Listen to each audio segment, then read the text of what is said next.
Again welcome to this video. आप सभी लोगों का एक बार फिर से स्वागत है इस नई वीडियो में, जहां पे मैं अंशु आप सभी लोगों के लिए लेके आई हूँ बहुत ही कमाल का स्ट्रक्चर।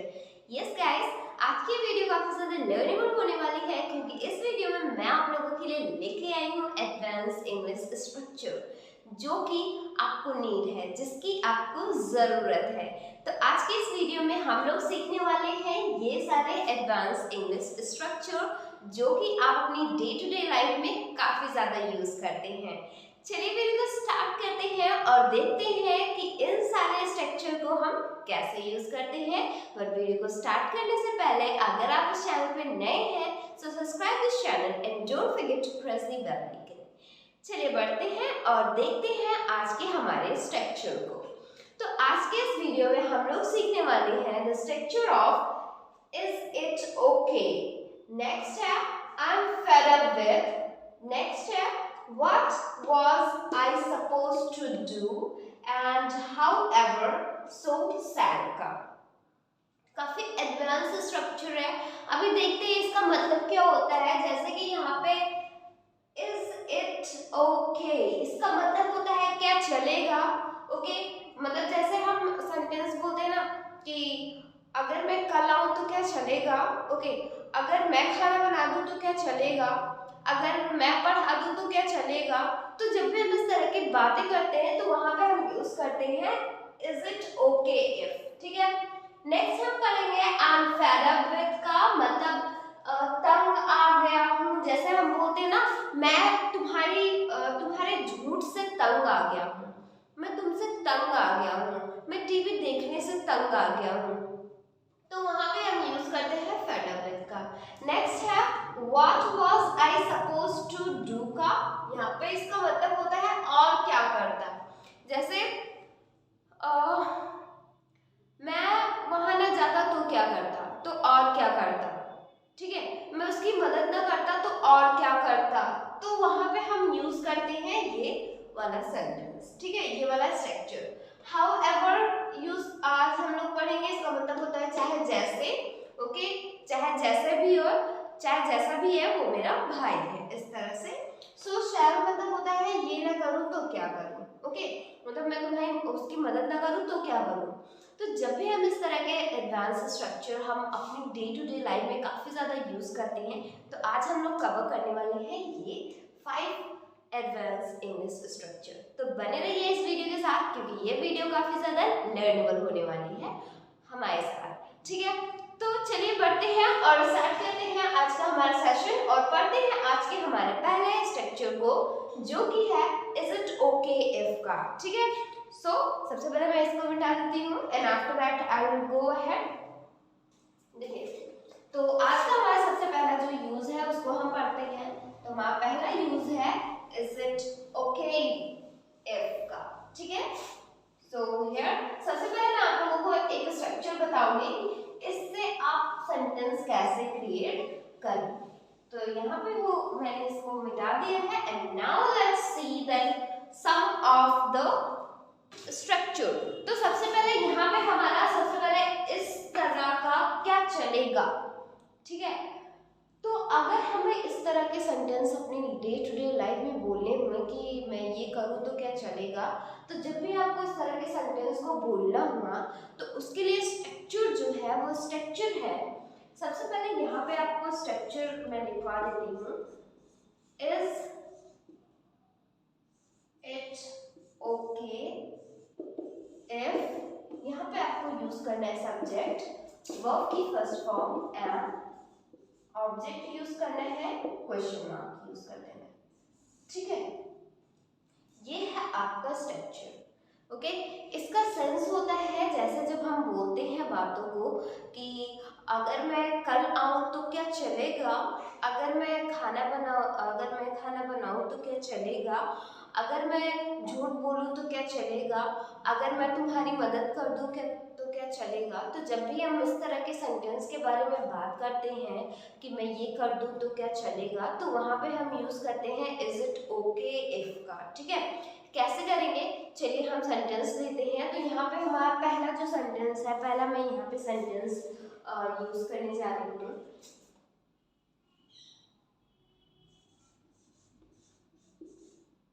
अगर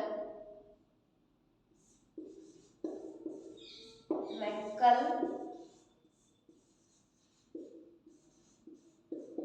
आऊं तो क्या चलेगा?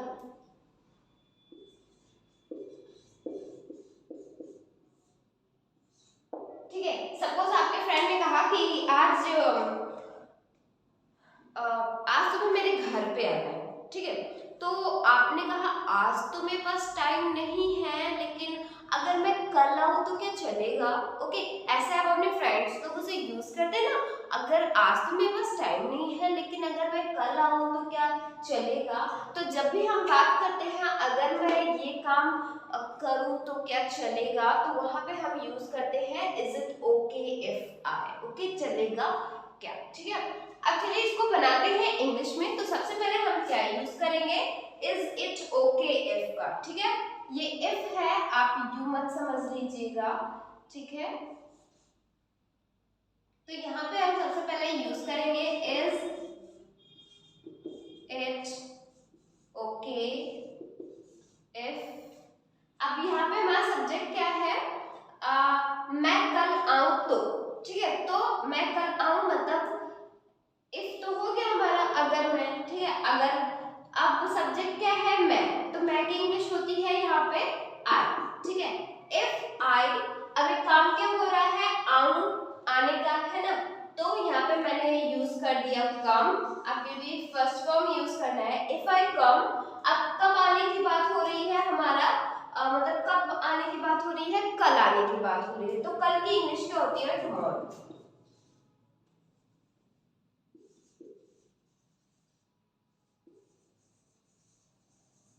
ठीक है। If I come tomorrow, okay. अगर मैं कल आऊं तो क्या चलेगा, देखिए, अगर मैं कल आऊं तो क्या चलेगा, is it okay if I come tomorrow, is it okay if I come tomorrow. तो इस तरह से आप कई सारे सेंटेंसेस को क्रिएट कर सकते हैं। बहुत ही कमाल का स्ट्रक्चर है और बहुत ज्यादा यूजफुल भी है, एंड आई होप कि आप लोग समझ गए होंगे। चलिए एक सेंटेंस हम और लेते हैं इसे अच्छे से करने के लिए, समझने के लिए। अगला हमारा एग्जांपल है, अगर आपको कहना हुआ अगर मैं कुछ बोलूं तो क्या चलेगा, ओके। अगर मैं कुछ बोलूं तो क्या चलेगा, ओके। सपोज दैट किसी ने कोई बातें कर रहा है, तो आप भी अपने पॉइंट्स ऑफ व्यू रखना चाहते हैं, तो आप क्या बोलते हैं, अगर मैं भी कुछ बोलूं तो क्या चलेगा। तो कैसे बोलेंगे इसको, सेम आपको इसी पे रख देना है, ठीक है। सबसे पहले आपको is it okay if I, ठीक है। तो यहाँ पे मैंने सपोज लिख दिया is it okay, is it okay if I, अब बोलूं तो स्पीक, ठीक है। Is it okay if I speak something,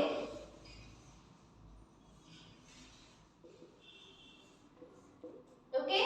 is it okay if I speak something, okay.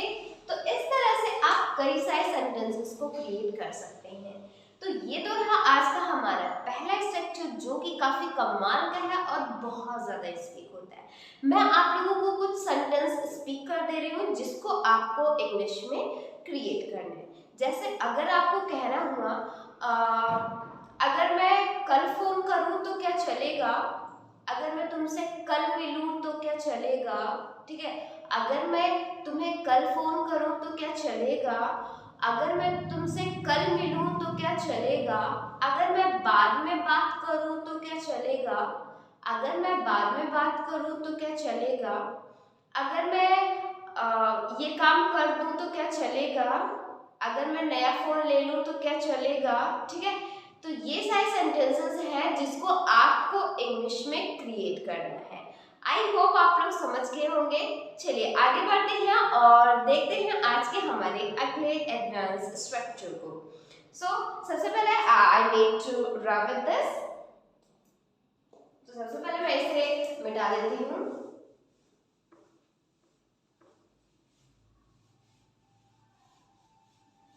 सो बढ़ते हैं हमारे अगले एडवांस स्ट्रक्चर की ओर, जो कि काफी कमाल का, काफी ज्यादा यूजफुल है, जिसको आप यूज कर सकते हैं अपने स्पोकन इंग्लिश में, और most of the time that you use these types of sentences and noun. Okay, so here is the next structure which I would like to provide you today. And हमारा जो दूसरा structure है वो भी काफी कमाल का है। And let it change my marker at first. So हमारा दूसरा स्ट्रक्चर है, जो हमारा दूसरा स्ट्रक्चर है वो काफी ज्यादा कमाल का स्ट्रक्चर है। वो स्ट्रक्चर है I am fed up with का। This is F, okay? Fed up with. I'm fed up with. अब यहाँ पे आप वर्ब के फर्स्ट फॉर्म में ing यूज कर सकते हैं या फिर नाउन यूज कर सकते हैं। वर्ब के फर्स्ट फॉर्म ing यूज करेंगे तो वहाँ पे अदर वर्ड और ऑब्जेक्ट यूज करेंगे, एंड नाउन यूज करेंगे तो आप सिंपली यहाँ पे नाउन यूज कर सकते हैं। अब मैं आपको बताती हूँ that what is the means of this. Fade up with का मतलब होता है तंग आ जाना या फिर परेशान हो जाना, ठीक है। जैसे हम कभी कहते हैं ना, मैं तुमसे तंग आ गया हूँ, मैं टीवी देखने से तंग आ गया हूँ, मैं खाना बनाने से तंग आ गया हूँ, ओके, मैं तुम्हारे काम से तंग आ गया हूँ, मैं तुम्हारे बहानों से तंग आ गया हूँ। अब क्या होता है, बहुत बार ऐसा होता है कि जब हम लोग जैसे एज अ स्टूडेंट की बहुत कई बार लेट करते हैं स्कूल्स में, तो जो स्टूडेंट कंटिन्यूसली वो लेट ही करते हैं, तो जब टीचर पूछते हैं तो डेफिनेटली एक्सक्यूज पहले से तैयार होता है ना। तो टीचर का क्या कहना होता है कि मैं तुम्हारे बहानों से ना परेशान हो गया हूँ या फिर तंग आ गया, मैं तुम्हारे बहानों से तंग आ गया हूँ। तो जब भी हम बात करते हैं तंग आ जाना या फिर परेशान हो जाना, तो वहाँ पे हम यूज करते हैं फेड अप विद का। चलिए कुछ एग्जाम्पल से इसे समझते हैं अच्छे से। तो यहाँ पे हमारा जो पहला एग्जाम्पल है, that is the example is मैं तुमसे तंग आ गया हूँ। सॉरी, तंग आ गया हूँ, ठीक है। मैं तुमसे तंग आ गया हूँ, कैसे इंग्लिश में बोलेंगे मैं तुमसे तंग आ गया हूँ। सिंपली आपको क्या यूज करना है, देखिए फेड अप विद का मतलब होता है, I am fed up with का मतलब भी होता है तंग आ जाना या फिर परेशान हो जाना, ठीक है। तो यहाँ पे है मैं तुमसे तंग आ गया हूँ, मतलब कि यहाँ पे हमें नाउन यूज करना है, ठीक है। तो क्या यूज करेंगे, I am fed up with you हो जाएगा, ठीक है। आई एम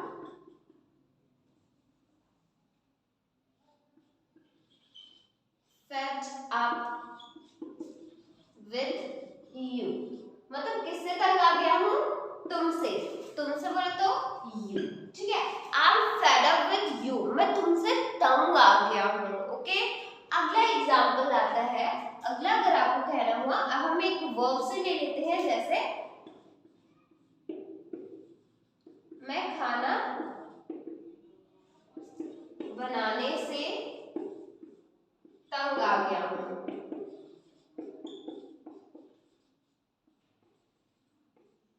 ठीक है। मैं खाना बनाने से तंग आ गया हूँ। अब सपोज दैट आप डेली खाना बनाते हैं, तो आप क्या बोलते हैं कि कभी ऐसा टाइम जरूर आता है जब हम ये सेंटेंस जरूर बोलते हैं, if we are just cooking continuously every day, so we just use this sentence that I'm fed up with cooking food. I'm fed up with cooking food. मैं खाना बनाने से तंग आ गई हूँ, डेली मुझे खाना बनाना पड़ता है, एक भी दिन मुझे छुट्टी नहीं मिलती है, ओके। तो ऐसे यहाँ पे आप इसको यूज कर सकते हैं। कैसे यूज करेंगे, like this, okay. So nothing you have to do, only I am okay, fed up with, fed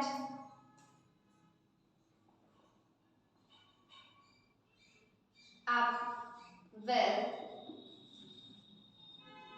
and fed up with। अभी काम क्या हो रहा है, खाना बनाने से, तो खाना पकाना या फिर खाना बनाने से, तो क्या हो जाएगा, कुकिंग फूड। तो यहाँ पे हमने यूज किया कुकिंग क्या, फूड, ठीक है। I am fed up with cooking food, मैं खाना बनाने से तंग आ गया हूँ। अब ऐसे आप अपनी डे टू डे लाइफ में कई सारे सेंटेंसेस को क्रिएट कर सकते हैं और स्पीक कर सकते हैं बहुत ही इजीली। काफी कमाल का स्ट्रक्चर है और बहुत ज्यादा यूज होने वाला भी स्ट्रक्चर है। सो आप जल्दी से इसे राइट कर लीजिए अपनी नोटबुक में, ताकि आप इसे भूलें ना और अच्छे से आप इसको इस पे प्रैक्टिस भी कर सकें। Okay, so you have to write it कि जहाँ पे हम तंग आ जाने वाले सेंटेंसेस के बारे में बात करते हैं तो वहाँ पे हम यूज करते हैं fed up with का। Okay, I hope you got it. चलिए कुछ एग्जाम्पल आप अपने आप से लिख लीजिए ताकि आप उस पर प्रैक्टिस कर सकें। पहला जो एग्जाम्पल है वो है, मैं तुम्हारे फोन से तंग आ गया हूँ। मैं तुम्हारे फोन से तंग आ गया हूँ। नेक्स्ट एग्जाम्पल है, मैं तुम्हारी करतूतों से तंग आ गया हूँ। मैं तुम्हारी करतूतों से तंग आ गया हूँ। नेक्स्ट एग्जाम्पल है, मैं तुम्हारे बहानों से तंग आ गया हूँ। मैं तुम्हारे बहानों से तंग आ गया हूँ। नेक्स्ट एग्जाम्पल है, नेक्स्ट आपका प्रैक्टिस सेंटेंस है, मैं अंग्रेजी बोलने से तंग आ गया हूँ। ओके, मैं अंग्रेजी बोलने से तंग आ गया हूँ। नेक्स्ट आपका एग्जाम्पल है, मैं आप बोल सकते हैं, मैं तुम्हारे बर्ताव से तंग आ गया हूँ। मैं तुम्हारे बर्ताव से तंग आ गया हूँ। तो ये सारे सेंटेंसेस है जिसको आपको क्रिएट करना है एंड कमेंट करना है कि इन सारे सेंटेंसेस को इंग्लिश में कैसे बोलेंगे। आई होप कि आप लोग समझ गए होंगे। सो जल्दी से इन सारे सेंटेंसेस को क्रिएट करिए एंड कमेंट करिए कि इन सारे सेंटेंसेस को इंग्लिश में कैसे बोलेंगे। तब तक के लिए हम लोग बढ़ते हैं हमारे अगले स्ट्रक्चर की ओर एंड देखते हैं आज का हमारा अगला स्ट्रक्चर, जो कि काफी कमाल का स्ट्रक्चर है। So now let's move ahead and here is the next structure. I hope कि आप लोग समझ गए होंगे एंड आप लोगों ने इसे अपनी नोटबुक में राइट डाउन भी कर लिया होगा। ओके, चलिए इसको मिटाते हैं एंड बढ़ते हैं हमारे अगले स्ट्रक्चर की ओर। यहाँ पे हमारा अगला जो स्ट्रक्चर है हम लोग पढ़ने वाले हैं, जो कि काफी कमाल का स्ट्रक्चर है। That's also make your English level better. It will increase your level back. English level. Okay, so this is the second structure, second advanced structure. Okay, ये आपका सेकेंड एडवांस स्ट्रक्चर है। अब हम बढ़ते हैं नेक्स्ट स्ट्रक्चर की ओर। हमारा जो थर्ड स्ट्रक्चर है वो है What was I supposed to do? Okay, what I supposed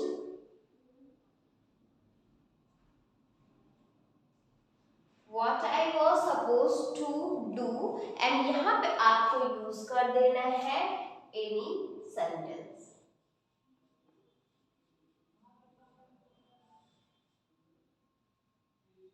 ठीक है, यहाँ पे आपको क्या यूज कर देना है any sentence।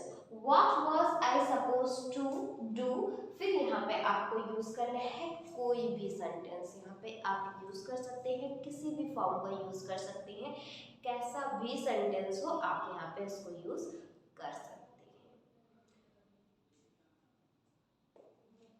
जैसे अगर आपको कहना हुआ सेंटेंस, जैसे हम ऐसे सेंटेंसेस अपनी डे टू डे लाइफ में बहुत ज़्यादा स्पीक करते हैं, अगर मैं उसकी मदद इसका सेंस होता है और मैं क्या करता, और मैं क्या करता अगर उसकी मैं मदद ना करता तो। ओके, और मैं क्या करता, उसने मुझे देख लिया था, या फिर और मैं क्या करता, उसने मुझे पहचान लिया था, और मैं क्या करता, उसने मुझे धोखा दिया था, या फिर और मैं क्या करता, उसने ऐसा बोला था। तो जब भी हम इस तरह के सेंटेंस के बारे में बात करते हैं कि और मैं क्या करता, उसने मुझे देख लिया था, तो जब भी हम इस तरह की बातें करते हैं तो वहाँ पे हम यूज करते हैं what I was supposed to, what was I supposed to do। अब यहाँ पे हमारा जो सेंटेंस होगा, उसने मुझे देख लिया था, उसने मुझे पहचान लिया था, उसने मुझे धोखा दिया था, यहाँ पे आप कोई भी सेंटेंस यहाँ पे यूज कर सकते हैं, there is no need. Okay, तो यहाँ पे हम सबसे पहले कुछ सेंटेंस लेते हैं। जैसे पहला हमारा एग्जाम्पल है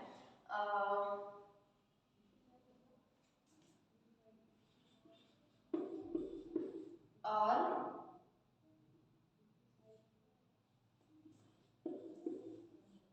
मैं क्या करता, उसने मुझे देख लिया था। ठीक है, तो ये है आपका सेंटेंस। और मैं क्या करता, उसने मुझे देख लिया था, और मैं क्या करता, उसने मुझे देख लिया था। तो कैसे बोलेंगे, सिंपली सबसे पहले आपको यहाँ तक ऐसे लिख लेना है। ठीक है, तो हम यहाँ पे यूज करते हैं what was I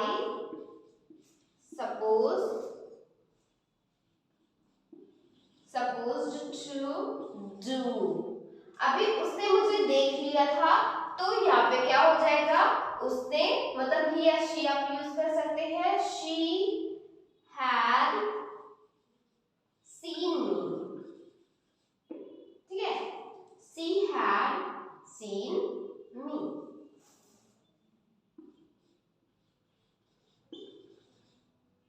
okay, what I was supposed to do, she had seen me। और मैं क्या करता, उसने मुझे देख लिया था, और मैं क्या करता, उसने मुझे देख लिया था। ओके, तो ऐसे आप कई सारे सेंटेंसेस को क्रिएट कर सकते हैं। नेक्स्ट एग्जांपल की ओर बढ़ते हैं, एंड नेक्स्ट हमारा एग्जांपल है वो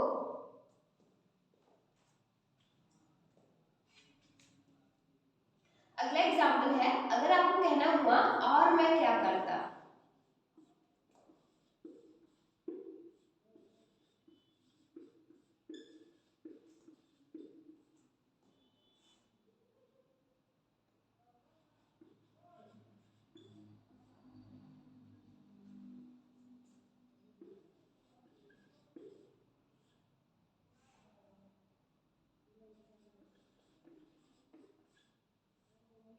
पहचान लिया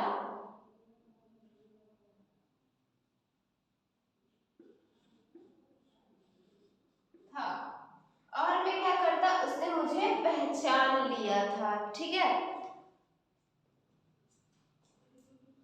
और मैं क्या करता, उसने मुझे पहचान लिया था।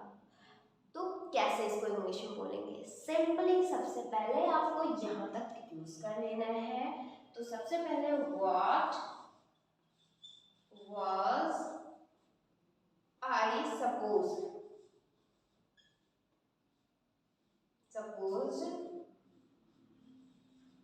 to do, he had। अब यहाँ पे क्या हो जाएगा, पहचान लिया था मतलब रिकॉग्नाइज,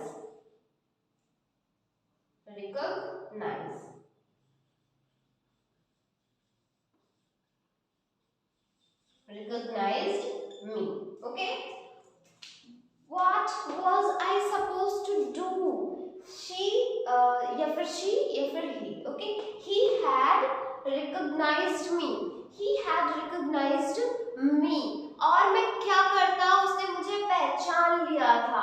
तो जब भी हम इस तरह के सेंटेंस के बारे में स्पीक करते जब भी हम इस तरह के सेंटेंस को स्पीक करते हैं तो उसे इंग्लिश में आप इस तरह से उसे स्पीक कर सकते हैं, इस तरह से क्रिएट कर सकते हैं। आई होप कि आप लोगों ने समझ लिया है ये सारे सेंटेंसेस को। So, जल्दी से इन सारे सेंटेंसेस को आप अपनी नोटबुक में उतार लीजिए ताकि आपको कोई कंफ्यूजन ना हो इससे रिलेटेड। ओके, सो ये रहा स्ट्रक्चर, आपको यहाँ पे एग्जांपल मिल जा रहे हैं। सो इस पे आपको प्रैक्टिस भी करनी है खुद से। तो मैं आप लोगों को कुछ 2-3 सेंटेंस आपको प्रोवाइड कर दे रही हूँ ताकि आप उसमें प्रैक्टिस करें। जैसे अगर आपको कहना हुआ इंग्लिश में और मैं क्या करता, उसने मुझे धोखा दिया था। नेक्स्ट है और मैं क्या करता, वह मेरे घर आई थी।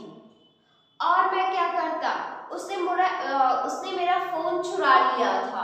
ओके, तो ये सारे सेंटेंसेस है जो कि आपको क्रिएट करना है और बताना है कि इन सारे सेंटेंसेस को इंग्लिश में कैसे बोलेंगे। सो गाइस, आई होप आप लोगों ने लिख लिया होगा इसको। चलिए आगे बढ़ते हैं इसी के साथ हमारे अगले एडवांस स्ट्रक्चर की ओर एंड देखते हैं आज का हमारा अगला स्ट्रक्चर जो कि काफी कमाल का है। तो सबसे पहले मुझे चाहिए इसको मिटाना। Okay, so I have to write out this at first.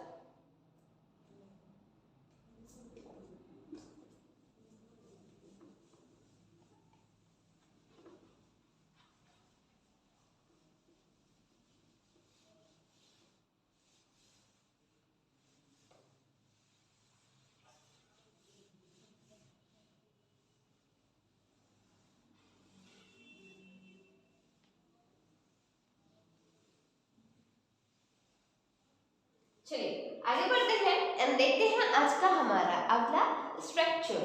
So हमारा अगला जो फोर्थ स्ट्रक्चर है जो कि काफी कमाल का है वो है however। however, ठीक है। फिर यहाँ पे आपको यूज करना है subject plus may be plus यहाँ पे आपको मे बी के बाद यहाँ पे यूज करना है again you have to use your subject is am. यहाँ पे हम सिंपली हेल्पिंग वर्ब यूज कर दे रहे हैं, ठीक है। एच बी, यहाँ पे आपको plus helping verb and noun use करना है, ठीक है। ये है आज का हमारा अगला structure. However, subject, may be, subject, helping verb and noun यहाँ पे यूज करते हैं। इसका सेंस होता है जब हम बोलते हैं वह चाहे जैसा है मेरा भाई है, तुम चाहे जैसे हो मेरे टीचर, आप चाहे जैसे हैं मेरे टीचर है, वह चाहे जैसा है मेरा दोस्त है। तो जब भी हम इस तरह के सेंटेंस को स्पीक करते हैं, जब भी हम इस तरह के सेंटेंस बनाने की कोशिश करते हैं तो उन सभी में इस तरह के सेंटेंस को इंग्लिश में बोलने के लिए हम स्ट्रक्चर यूज करते हैं however। Okay, however he may be like this, यहाँ पे आपको यूज करना है। चलिए देखते हैं इस तरह के सेंटेंसेस को इंग्लिश में कैसे बोल सकते हैं और कैसे क्रिएट करते हैं। तो यहाँ पे सबसे पहला जो हमारा एग्जाम्पल है, हम एग्जाम्पल लेते हैं। जैसे अगर आपको कहना हुआ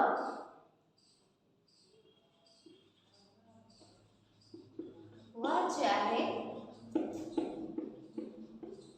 जैसा है, वह चाहे जैसा भी है,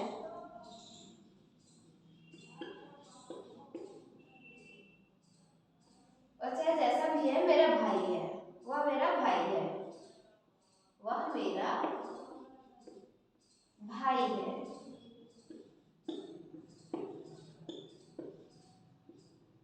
सपोज किसी ने कहा कि आपका भाई मुझे मार दिया, या फिर कोई ऐसी बात तो कही कि जो आपको अच्छी नहीं लगी, और फिर उसके बाद कहा कि आपके भाई ने ऐसे करते हैं, तो आपने कहा कि वह चाहे जैसा भी है मेरा भाई है। या फिर आप ऐसा यूज कर सकते हैं, सपोज आपके भाई ने आपको कुछ कह दिया बट स्टिल आप उसके लिए हमेशा स्टैंड हो, तो लोग कहते हैं कि आपके भाई ने तो आपके लिए इतना किया है, आपसे आपको इस तरह का आपसे इस तरह का बिहेवियर किया, फिर भी आप उसके लिए हमेशा रेडी रहते हैं, तो आपने कहा वो चाहे जैसा है मेरा भाई है, वह मेरा भाई है। तो कैसे इंग्लिश में बोलेंगे, देखिए इस तरह के सेंटेंस को सबसे पहले बनाने के लिए स्ट्रक्चर ये है और हमारा एग्जाम्पल ये है। अभी हमें सबसे पहले यूज करना है हाउ एवर का, तो यहाँ पे हमने यूज किया हाउ एवर। अभी क्या, वह मतलब ही, however he, ठीक है, तो however he। अब क्या यूज करेंगे, may be, however he may be। अभी क्या है, वह मेरा भाई है, he is, यहाँ पे हमने यूज किया he। अभी हेल्पिंग वर्ब क्या है, is। अब क्या है, मेरा भाई है, my brother।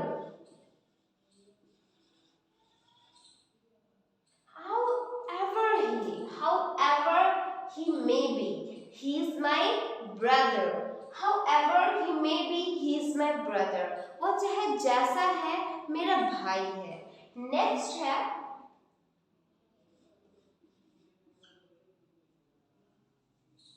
नेक्स्ट एग्जांपल है, अगर आपको कहना हुआ तुम चाहे जैसे हो,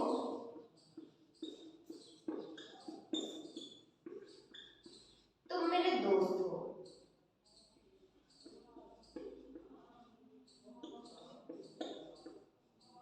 ठीक है, तुम चाहे जैसे हो तुम मेरे दोस्त हो, ठीक है, या फिर तुम चाहे जैसे हो मेरे दोस्त हो। सिंपली आप यहाँ पे तुम ना लगाए, फिर भी आप यहाँ पे यूज कर सकते हैं। ओके, तो तुमको हटा देते हैं, मेरे दोस्त हो। ओके, मेरे दोस्त हो, तुम चाहे जैसे हो मेरे दोस्त हो। अब क्या यूज करेंगे, सेम फंडामेंटल आपको यूज करना है, ठीक है। तो यहाँ पे भी हम ऐसे यूज करेंगे however you। अब यहाँ पे क्योंकि हमारा तुम है, तो यहाँ पे हमने तुम की जगह पे यू कर दिया है। मे बी, अभी सब्जेक्ट क्या है, फिर से तुम मेरे दोस्त हो, यू आर माय, अब क्या हो, दोस्त मतलब फ्रेंड, ठीक है। However you may be, you are my friend। तुम चाहे जैसे हो तुम मेरे फ्रेंड हो। तो ये रहा आज का हमारा अगला स्ट्रक्चर, आई मीन टू से फोर्थ स्ट्रक्चर, जो कि काफी कमाल का है और काफी ज्यादा लर्नेबल और काफी ज्यादा यूजफुल है, जो आप अपनी डेली लाइफ में बहुत ज्यादा यूज करते हैं। तो जल्दी से इसे लिख लीजिए और मैं आप लोगों को प्रोवाइड कर रही हूँ कुछ ऐसे सेंटेंस जो आप अपनी इंग्लिश स्पीकिंग स्किल में यूज करके आप अपनी इंग्लिश को बेटर कर सकते हैं, that you can increase your English level. So the first sentence is that relates to this format। so the sentence is, आप चाहे जैसे हैं मेरे टीचर हैं या फिर मेरे अध्यापक हैं, वह चाहे जैसी है मेरी वाइफ है या फिर मेरी पत्नी है। नेक्स्ट है, तुम चाहे जैसे हो तुम मेरे पड़ोसी हो। ओके, तुम चाहे जैसे हो मेरे पड़ोसी हो। ओके, नेक्स्ट है, वह चाहे जैसा है मेरा रिश्तेदार है। ओके, वह चाहे जैसे है मेरे रिश्तेदार है, वह चाहे जैसे है मेरे रिश्तेदार है। तो इन सारे सेंटेंसेस को आपको क्रिएट करना है and you have to tell me that how to create these sentence in English. Okay, तो ये सारे क्वेश्चन आप लोगों के लिए है कि इन सारे सेंटेंसेस को इंग्लिश में कैसे बोलेंगे। सो thank you very much everyone. चलिए आगे बढ़ते हैं और देखते हैं आज का हमारा अगला structure. So at first I hope कि आप लोगों ने इसे राइट डाउन कर लिया होगा अपनी नोटबुक में। नहीं राइट डाउन किया है तो जल्दी से राइट कर लीजिए इसे, ताकि मैं आगे बढ़ सकूं और आपको अगला बता सकूं, ठीक है। मैं इसे मिटाने जा रही हूँ और आप लोगों को प्रैक्टिस करते रहना है, साथ में मेरे दोहराते रहना है इन सारे सेंटेंसेस को इंग्लिश में, ताकि आप इसे भूलें ना।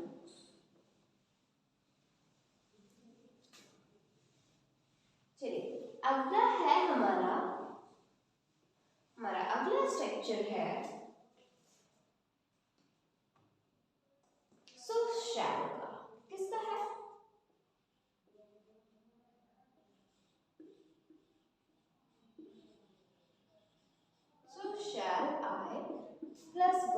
फर्स्ट फॉर्म एंड यहाँ पे आपको यूज करना है डोंट। ओके, सो शैल यहाँ पे आपको यूज करना है don't and after that you have to use here again the first form of verb and object. ठीक है, ये है हमारा स्ट्रक्चर जो कि काफी कमाल का है और काफी ज्यादा यूजफुल भी है। ठीक है,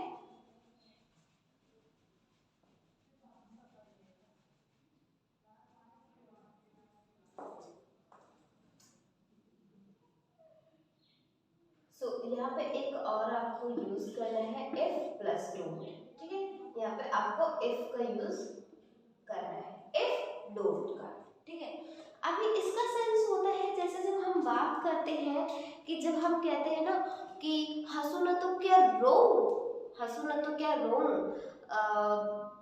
बैठू सो ना तो क्या जागू, बैठू ना तो क्या खड़ा हो जाऊं।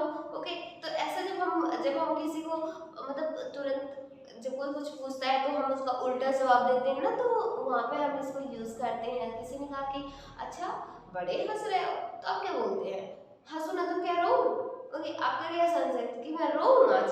ओके, तो जब भी हम इस तरह के सेंटेंस के बारे में बात करते हैं कि जब हम इस तरह के सेंटेंसेस को स्पीक करते हैं कि हंसो ना तो रोऊं, हंसो ना क्या रोऊं, सो ना तो क्या जागूं, शांत ना रहूं तो क्या चिल्लाऊं। तो जब भी हम इस तरह के सेंटेंस को बोलते हैं तो वहाँ पे इंग्लिश में इस तरह के सेंटेंस को बोलने के लिए हम स्ट्रक्चर ये यूज करते हैं, सो शैल का। ठीक है, अब चलिए देखते हैं। जैसे हमारा फर्स्ट एग्जाम्पल है, जैसे हंसो न तो क्या रो। ठीक है, हम पहला एग्जाम्पल लेते हैं। जैसे यहाँ पे हमारा है हंसो न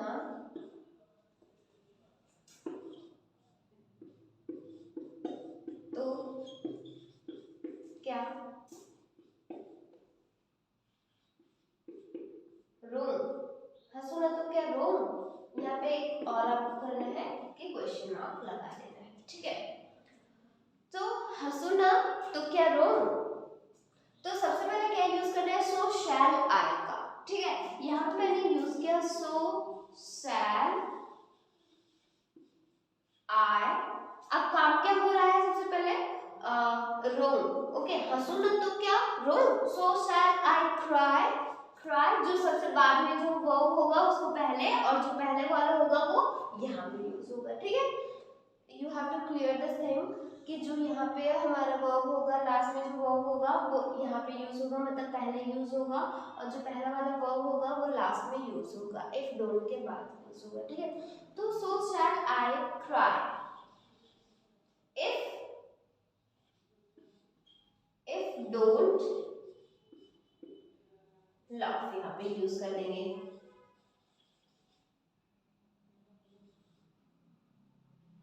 इफ डोंट लाफ। ठीक है, so shall I cry if don't laugh, so shall I cry if don't laugh। ठीक है, हंसो ना तो क्या रो, so shall I cry if don't laugh। तो इस तरह से यहाँ पे हम इसको यूज कर सकते हैं, जो कि काफी कमाल का और बहुत ही ज्यादा यूज होता है। ओके, नेक्स्ट एग्जाम्पल लेते हैं जो कि काफी कमाल का है। सो नेक्स्ट एग्जाम्पल जैसे कि अगर आप कह सकते हैं कि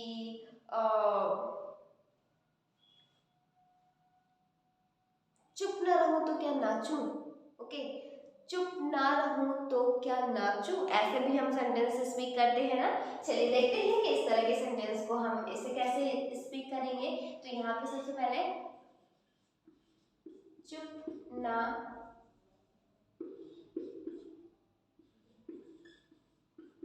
रहूं तो क्या नाचूं। ठीक है, चुप ना रहूं तो क्या नाचूं, ऐसे हम सेंटेंस स्पीक करते हैं ना। कैसे बोलेंगे, तो सबसे पहले यहाँ पे हमने यूज किया सो शैल आई। अभी क्या यूज होगा, सबसे पहले नाचूं, सो शैल आई डांस।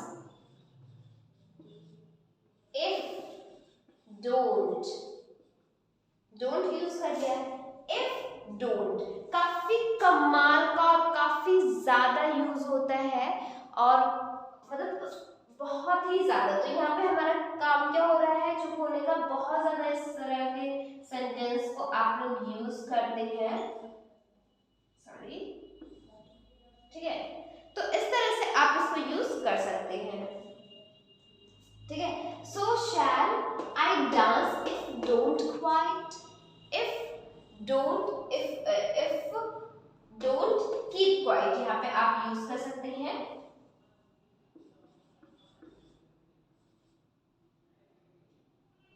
या फिर बी क्वाइट,